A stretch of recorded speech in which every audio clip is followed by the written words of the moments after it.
Halo nakama, sebelumnya kita ketahui bahwa alur cerita manga One Piece ini sudah mencapai tahap perang puncak di Onigashima. Pasukan samurai dan aliansi berulang kali menunjukkan aksinya yang ingin menumbangkan kekaisaran Kaido dan Orochi. Dan di video kali ini sinopsis akan mencoba membahas tuntas isi dari chapter 1043. Tanpa banyak basa-basi, mari kita langsung saja ke ceritanya.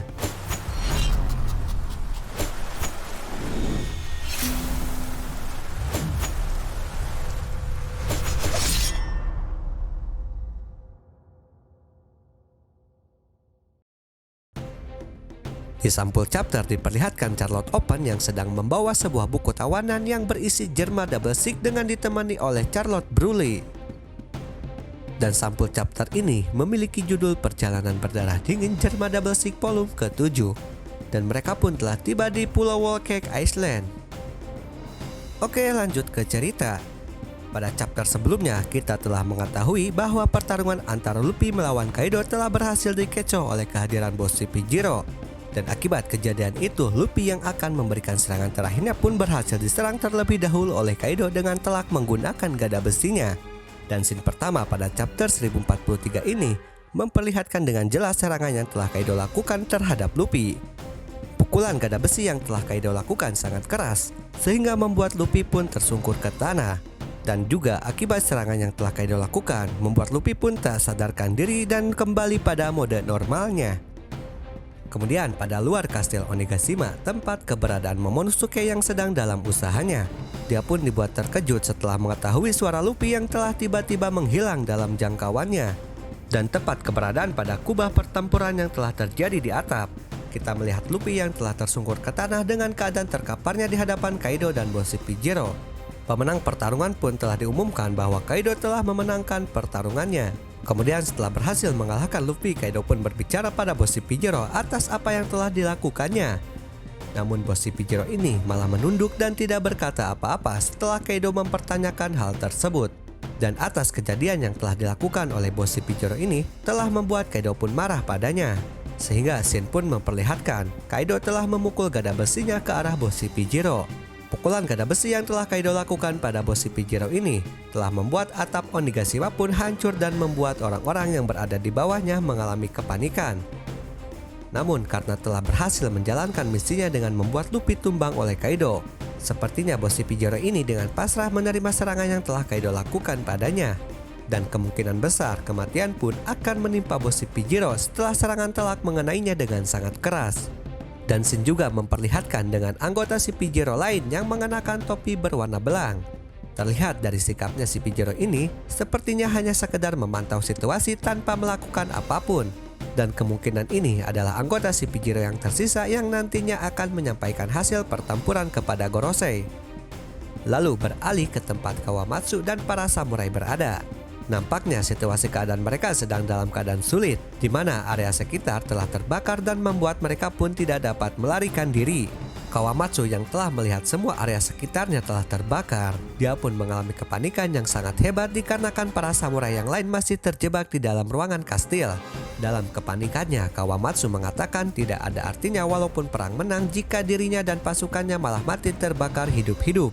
Di tengah kepanikan yang dialami Kawamatsu dan para samurai, tiba-tiba serangan blast breath dari Kaido mencoba untuk menyerang mereka semua. Namun sepertinya Kawamatsu telah berhasil menghindari serangan yang telah Kaido lakukan tersebut. Akan tetapi semua para samurai dan pasukan pemberontak telah dikejutkan dengan kehadiran Kaido di tengah-tengah mereka. Lalu di sini Kaido dalam wujud naganya telah mengumumkan atas kekalahan dan kematian yang telah dialami oleh Luffy. Dan dia juga menyuruh para samurai untuk memberitahu pemimpinnya Momonosuke agar segera mengakui kekalahannya.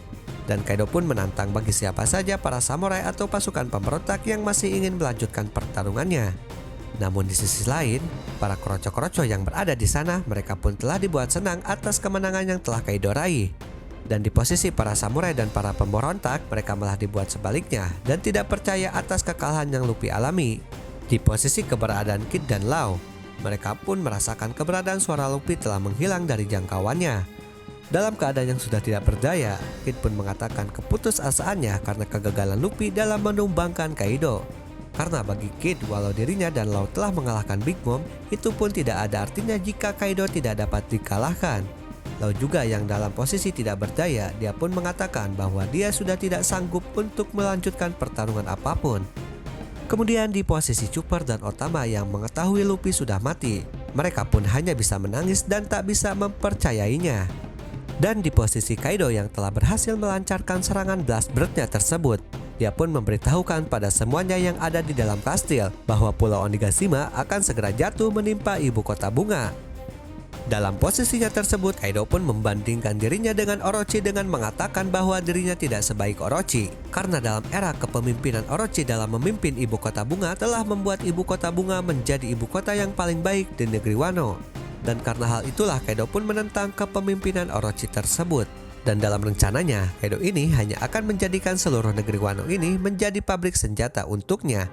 Dia juga tidak mempedulikan baik itu perempuan ataupun anak kecil yang akan dijadikannya sebagai budak untuk bekerja rodi padanya. Lalu para samurai yang telah mendengar ocehan dari Kaido tersebut, mereka pun telah bersiap dengan posisinya untuk melakukan perlawanan.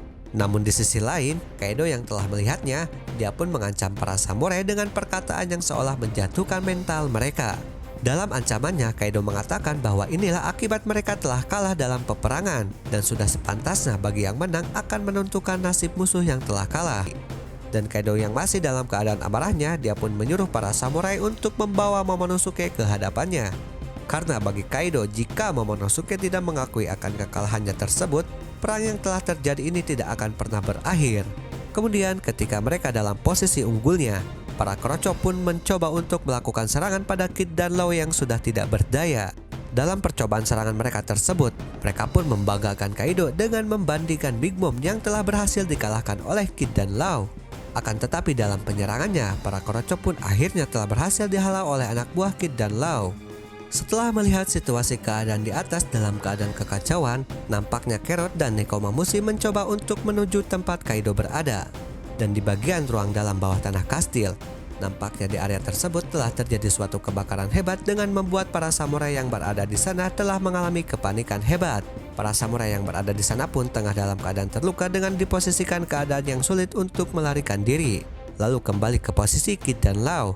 Walaupun dalam keadaan telah mencapai batasan, rupanya mereka tengah berada pada posisi untuk kembali melanjutkan pertarungan. Dan dalam keadaan memaksakan dirinya, Kid pun tak ingin jika para musuh membunuhnya tanpa dia tidak bisa melakukan apapun. Dan Law pun juga sama dalam posisinya yang akan melanjutkan kembali pertarungan. Dia pun mengatakan kekesalannya pada Luffy yang telah berhasil dikalahkan oleh Kaido. Kemudian di posisi keberadaan Momonosuke yang masih berada dalam usahanya di luar kastil. Sepertinya dia pun telah dibuat putus asa setelah mengetahui Kaido menginginkan dirinya untuk menyerahkan diri. Dan dalam keputusasaannya tersebut, Momonosuke mengatakan bahwa dirinya tak akan sanggup untuk menghadapi Kaido yang mampu mengalahkan Luffy. Namun Yamato yang telah berada di dekatnya mencoba untuk memberikan semangat pada Momonosuke agar tidak menyerah dengan keadaannya. Dan Yamato juga mengatakan pada Momonosuke bahwa jalan seorang samurai adalah jalan orang-orang yang berjuang sampai titik darah penghabisan. Dan di dalam pengawasan Yamato, dia pun telah mengetahui bahwa semua para petarung sudah berada pada ambang batasannya, termasuk juga dengan Kaido. Untuk itu, Yamato terus mencoba untuk mengajak Momonosuke untuk tetap melanjutkan perjuangannya. Akan tetapi, Momonosuke malah membantah ajakan Yamato tersebut dengan mengatakan jika dia melakukannya bakal banyak orang yang akan mati terbunuh. Dan memang sulit bagi dirinya untuk mengakui kekalahan. Terutama setelah mengetahui Luffy telah dikalahkan, Momonosuke pun mengajak pada semuanya untuk menyerah pada pertempuran. Melihat Momonosuke yang berada pada ambang keputusasaan, Yamato pun tidak ingin membiarkan hal itu pun terjadi dengan terus memberikan semangat bertarung pada Momonosuke. Karena bagi Yamato, jika Momonosuke dan para samurai menyerah begitu saja, mereka pun akan tetap hidup dijadikan budak oleh Kaido sampai mereka mati. Dan hingga pada akhirnya, dengan jalan menyerah tidak akan pernah menyelamatkan siapapun. Lalu melihat Yamato yang terus memaksa dirinya untuk berjuang, Momonosuke pun telah dibuat kebingungan atas keadaan yang telah mendesaknya. Kemudian Yamato pun mencoba kembali mengingatkan pada Momonosuke atas penderitaan yang telah dialami negeri Wano selama 20 tahun lamanya. Dan selama 20 tahun lamanya tersebut, Yamato menyampaikan bahwa rakyat Wano telah menderita untuk menantikan pertempuran ini. Dalam kobaran semangatnya, Yamato juga mengatakan hal yang membuat Momonosuke kembali bangkit. Dan dalam perkataannya tersebut, Yamato mengatakan jika jalan satu-satunya adalah menyerah, lebih baik kita mati bersama-sama. Shin pun memperlihatkan keadaan Momonosuke dan Yamato sepertinya yang akan bangkit kembali. Dan Shin juga memperlihatkan dengan keadaan para samurai yang masih dalam pertarungannya. Sementara itu di sisi lain, Edo pun masih dalam keadaan brutalnya. Dia terus melancarkan serangan blast breath kepada para samurai dan pasukan pemberontak. Lalu Shin pun beralih pada atap kastil Onigashima dengan memperlihatkan keadaan Luffy yang sudah terkapar dan tak berdaya. Dalam situasi keadaan Luffy yang sudah terkapar ini, tiba-tiba Junisa pun memanggil Momonosuke untuk melakukan suatu pembicaraan penting dengannya. Momonosuke yang telah menanggapinya pun mempertanyakan hal penting apa yang akan Junisa sampaikan padanya. Lalu Junisa menyampaikan hal yang mengejutkan dengan mengatakan bahwa dirinya telah merasakan keberadaan seseorang yang telah membuat dirinya diingatkan kembali pada masa 800 tahun yang lalu. Momonosuke pun seolah dibuat bingung dengan apa yang disampaikan oleh Junisa ini, dan dia pun meminta Junisa untuk memperjelas perkataannya. Kemudian Junisa pun dengan tegas menyampaikan pada Momonosuke bahwa Joy Boy telah tiba dan dia telah merasakan genderang kebebasan atas kehadirannya. Lalu pada akhir chapter kita pun melihat keadaan Luffy yang tiba-tiba tersenyum dengan mengeluarkan asap dari dalam mulutnya. Pada chapter 1043 ini, kita telah mendapatkan suatu kejutan besar dengan perkataan Junisa bahwa dia telah merasakan sosok Joy Boy telah tiba di negeri Wano. Lalu ketika kita melihat scene akhir dengan memperlihatkan keadaan Luffy yang tiba-tiba tersenyum dengan mengeluarkan asap, seolah hal ini telah mengacu pada kehadiran Joy Boy yang mungkin telah masuk pada diri Luffy yang telah terkapar. Bergelintir opini pun beberapa menyimpulkan bahwa sosok Joy Boy ini adalah sosok yang memang dulunya seperti Luffy saat ini. Hal itu pun jika kita kembali mengingat akan topi jerami besar yang berada di tempat Im Sama. Topi jerami tersebut mirip dengan topi yang telah Luffy kenakan saat ini. Katanya Joy Boy pun memiliki kekuatan yang sama dengan memiliki kekuatan buah iblis Gomu Gomu no Mi di masa lalunya. Gomu Gomu no Mi ini jelas sekali sangat mencurigakan, terutama akan keterlibatan Seng dan Gorosei di dalamnya. Shanks adalah seseorang yang telah berhasil mencuri buah tersebut dari Wushu yang akan mengantarnya pada Gorosei. Sementara itu, Gorosei berencana untuk menyembunyikan dan memusnahkan buah tersebut karena suatu hal. Dan mungkin hal yang ditakutkan Gorosei tersebut adalah kehadiran Joy Boy yang terpancing pada pemilik buah iblis Gomu Gomu no Mi saat ini. Dan Joy Boy ini menurut versi sinopsis seperti sebuah nyawa ataupun kehidupan baru.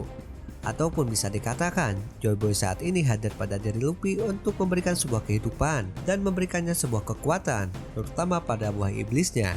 Dan setelah Luffy diberikan kekuatan Joy Boy, kemungkinan hal-hal besar pun akan terjadi padanya.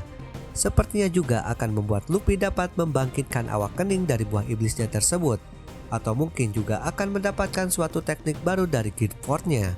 Sinopsis hanya berasumsi liar akan hal ini. Jika kalian mengetahui hal lebih dalam atau punya pendapat lain tentang sosok Joy Boy, silahkan tinggalkan tanggapan kalian di kolom komentar. Banyak opini mengatakan bermacam-macam tentang sosok Joy Boy ini. Namun yang lebih pasti kita hanya akan mendapatkan jawaban pastinya setelah next chapter ini dirilis. Dan nantikan pada pembahasan video lainnya. Salam nakama.